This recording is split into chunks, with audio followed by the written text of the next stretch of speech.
This was never only a clash of trenches, mud, and artillery shells. It was never just bayonets, gas masks, and bodies thrown against barbed wire.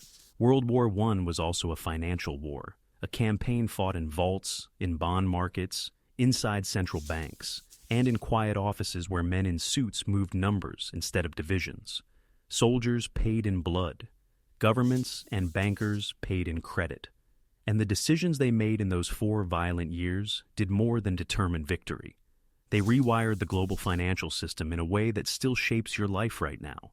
If you think war is only about flags, speeches, and trenches, you're missing half the weaponry. The First World War proved that money is a weapon. Debt is a weapon.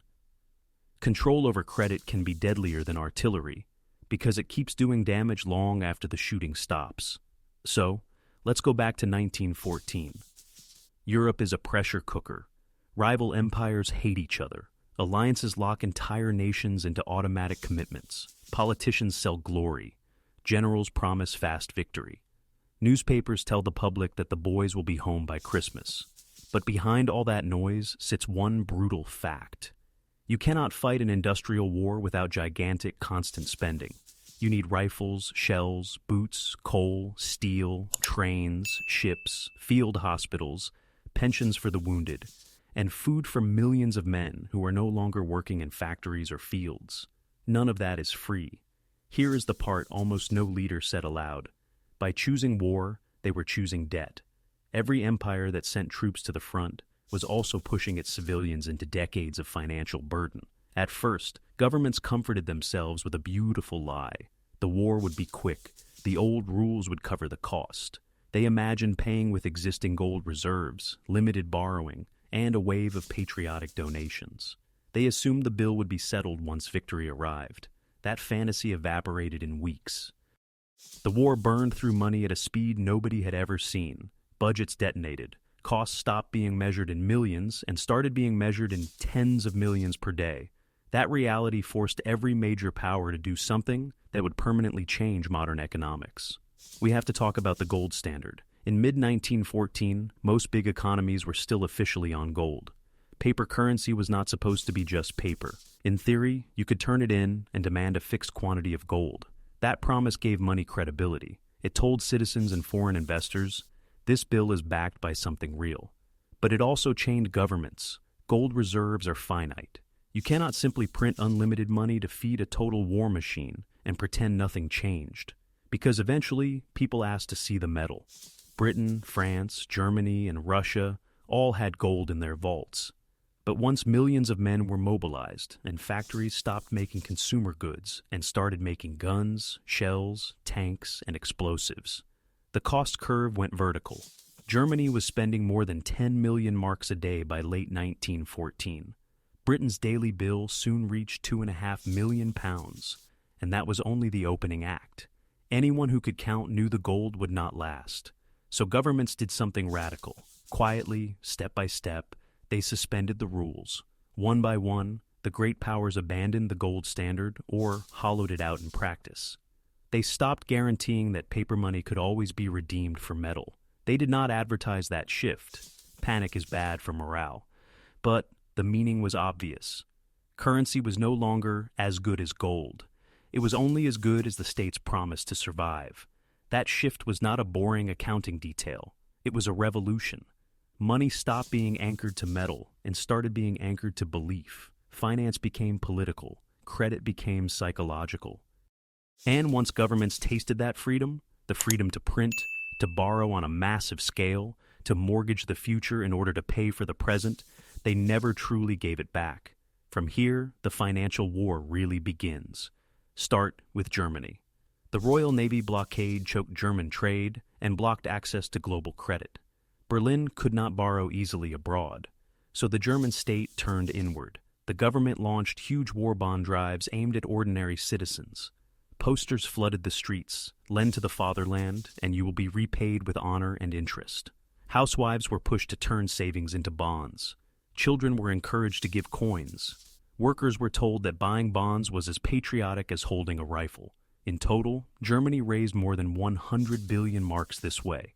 But that mountain of debt was built on one assumption: victory. When defeat came, those war bonds collapsed in value. Millions of Germans saw their savings erased almost overnight. That was not just financial pain, it was humiliation. It bred bitterness, the kind of bitterness extremists would later weaponize. Britain fought the same financial war, but it had advantages Germany did not. Before 1914, London was the center of world finance. The pound sterling was trusted everywhere. British banks and brokers had connections on every continent. At first, the British government also leaned on patriotic borrowing and short-term debt. But then London reached for something Berlin could not touch: international credit, especially American credit. Now, watch the United States quietly step onto the world stage. In 1914, the U.S. government was officially neutral. Washington said, "We're not in the war." Wall Street heard something different: opportunity. Powerful American banks, most famously J.P. Morgan & Co., acted as purchasing agents for Britain and France. They arranged gigantic loans. They coordinated the buying of weapons, coal, oil, food, and raw materials from U.S. factories and farms. They kept the Allied war machine fed, fueled, and supplied. By the time America officially entered the war in 1917, U.S. finance had already been fighting for years. And this was not charity. It was leverage. American banks made enormous fees. American factories got massive contracts. The United States, which had once owed money to Europe, was transforming into the world's main lender. If you are wondering when the so-called American century really began, you do not start with troops landing overseas. You start with ledgers in New York. France faced a different kind of strain. The French state was still haunted by its defeat to Prussia in 1871 and had already poured fortunes into fortifications and heavy industry. When war erupted, Paris leaned hard on borrowing. The French public, famously disciplined savers, was urged to buy government bonds as an act of national duty. The posters promised safety, honor, revenge. But beneath the patriotic slogans sat a harsh truth. France, like Britain, became increasingly dependent on American money. And that dependence would shape French politics after the war, because paying those debts back was never going to be easy. And then there was Russia. Imperial Russia entered the war with a massive army and impressive gold reserves on paper. But the empire's economy was fragile. Its industry lagged the West, and its banking system was shaky. The Tsarist regime borrowed heavily from its allies, especially France, and printed money to cover the rest. The result was predictable: runaway inflation, collapsing faith in the ruble, strikes, food shortages, and rage in the streets. By 1917, the Russian economy was cracking apart, and when the money system cracked, the political system cracked with it. The fall of the Romanov dynasty was not just about ideology, it was also about financial collapse. Now zoom out. By the end of the war, the Allied powers had spent more than $140 billion. The Central Powers had spent roughly $60 billion. These were numbers the world had never seen, totals equal to many times the entire pre-war national incomes of the countries involved. The result was not just a stack of unpaid bills. It was the destruction of the old financial order. The gold standard, that quiet promise that your paper note could always be swapped for real metal, was broken. Inflation ripped through entire societies. Germany was hit hardest. In the early 1920s, the Weimar Republic slid into hyperinflation. By 1923, prices were exploding so fast that a loaf of bread could cost billions of marks. People hauled banknotes in bags and suitcases. Wages were sometimes paid twice a day because money lost value by the hour. Life savings evaporated. Look at who got crushed: workers, pensioners, small shopkeepers, and veterans trying to live off modest savings. And look at who survived: the well-connected. Wealthy families moved assets abroad, bought physical goods, and stayed close to information and power. The rule was ugly but consistent. In a financial war, the small saver bleeds first. Now, bring it back to you. World War I is the moment governments discovered something dangerous and addictive. If they declare an emergency big enough, they can rewrite the rules of money. They can suspend gold convertibility. They can borrow on a massive scale. They can tell citizens to buy war bonds and call it patriotism. They can borrow from foreign bankers. They can print. And afterward, they can try to glue the system back together with speeches, new laws, and creative accounting. Sound familiar? It should, because that playbook keeps coming back. The Great Depression, the emergency programs of the 1930s, the inflation storms of the 1970s, the global financial crisis of 2008. Every time you hear an official say, "This is temporary," or "The fundamentals are sound," remember 1914. People were told the same thing back then, and then watched their currency die in their hands. When the guns finally went quiet in 1918, the world's financial map had been redrawn. Before the war, the United States was a debtor. After the war, it was the world's main creditor. America finished the conflict, holding the largest gold reserves on Earth and a mountain of IOUs from Europe. Britain owed billions. France owed billions. Smaller nations were trapped in obligations they could barely service. Europe, once the center of global finance, was drowning. Wall Street had replaced the City of London as the core of world money. But that new order came with a trap. When you fund a war with borrowing, peace becomes a fight over repayment. Britain and France had sold war bonds at home. Citizens had handed over savings and been promised, "The enemy will pay." So, after victory, those governments turned to Germany. The Treaty of Versailles demanded reparations of 132 billion gold marks. The goal was obvious: punish Germany, weaken it, and use the money to calm angry taxpayers in London and Paris. There was just one problem. Germany could not realistically pay. Every attempt to meet those reparations, printing money, shipping goods, begging for emergency loans, wrecked the German economy even further. The hyperinflation crisis of 1923, when families pushed wheelbarrows full of banknotes to buy bread, was not an accident. It was the logical outcome of trying to squeeze a ruined economy. That kind of daily humiliation created fury, and extremists later harvested that fury. Meanwhile, Britain tried to restore its old prestige and nearly strangled itself.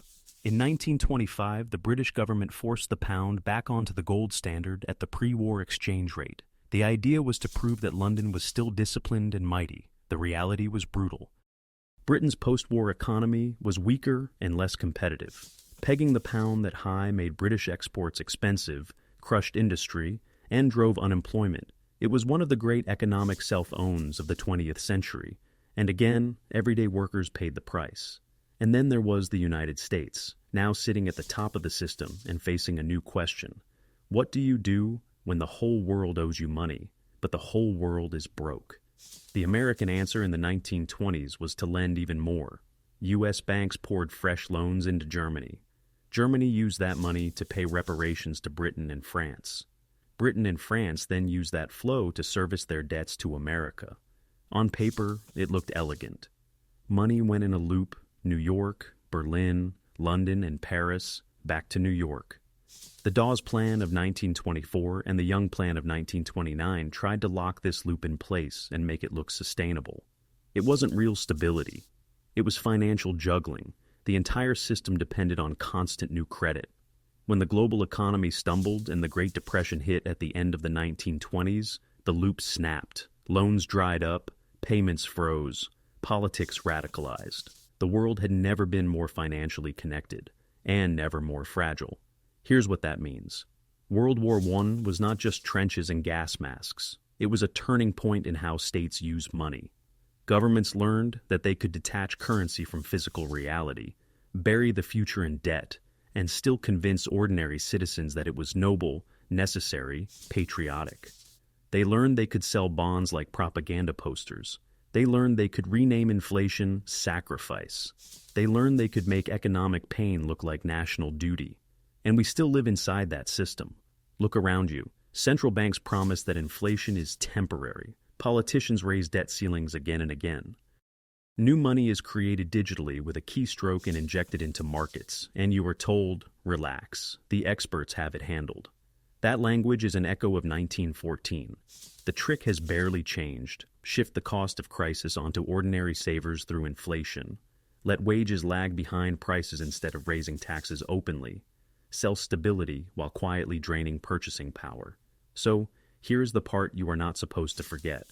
Once money is cut loose from any physical anchor, it stops being neutral. It becomes a lever of control. It becomes a battlefield. In that battlefield, governments will always find a way to fund the next emergency. the next bailout, the next war, and they will always expect you to absorb the damage through taxes, through higher prices, through the slow erosion of your savings. Real wealth is not just a number on a bank app. Real wealth is resilience, awareness, and memory. It is the ability to tell the difference between a comforting slogan and the truth. That understanding, financial literacy plus historical context, is the only real defense ordinary people have ever had. History doesn't repeat perfectly, but it does remix. The playbook drafted in 1914 keeps returning, dressed in new words. The faces change, the uniforms change, the branding changes. The core move does not. The people closest to power protect themselves first. Everyone else is told to tighten belts for the nation, to accept temporary hardship, to do their part for stability. If you take only one thing from this, let it be this. Never assume money is safe just because it exists. Never assume a system is stable just because an authority tells you not to worry. The truth, the real truth, is hiding in the balance sheets, not in the speeches. And if this gave you a new way to look at history, stay with us. History is not nostalgia. History is survival training. Learn it, and you stop being the person who pays the bill for someone else's war. Before we finish, keep this in mind. This is not myth or nostalgia. It is bookkeeping. Whenever leaders face a crisis, they use the same script. They say the emergency is temporary. They insist the numbers are safe. They promise the pain will be shared. Then they print, borrow, and delay. In 1914, the slogan was "Support the troops." Later, it was stimulus, stability, rescue. Different words, same maneuver. Spend now, swear discipline later, and quietly push the real cost onto ordinary people in the future. If you can spot that maneuver, you are already ahead. You stop confusing currency with wealth. You stop assuming safety is something generous institutions will hand you. You start asking the questions you are not supposed to ask. Who is protected by this policy? Who is sacrificed? Who gets bailed out first? And who is told to be patient? Who will actually pay through inflation, taxes, wage erosion, or lost savings? Because the bill always lands on someone. Carry that forward. The next time you hear a calm announcement about stability, or see a temporary program that never ends, remember 1914. You are watching the same 100-year-old machine spin up again. Now you can see the gears. Use that knowledge. Question everything.